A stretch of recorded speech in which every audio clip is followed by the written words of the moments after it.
रोजे के हवाले से गलत फहमियाँ।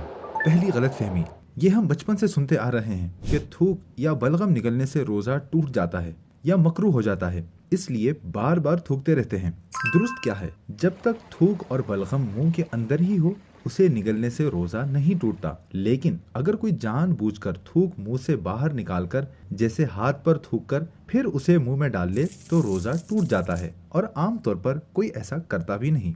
दूसरी गलत फहमी, ब्लड टेस्ट कराया जाए या चोट लगने से खून निकल आए तो रोजा टूट जाता है, जबकि दुरुस्त ये है कि ब्लड टेस्ट के लिए खून निकालने या जख्म की वजह से खून बहने से रोजा नहीं टूटता। जिस्म से कोई चीज बाहर आने से रोजा नहीं टूटता। तीसरी गलत फहमी, रोजे की हालत में मिसवाक नहीं कर सकते, जबकि दुरुस्त ये है कि रोजे की हालत में मिसवाक करना जायज है। बस एहतियात रखा जाए कि मिसवाक के रेशे हलक तक ना पहुँचे।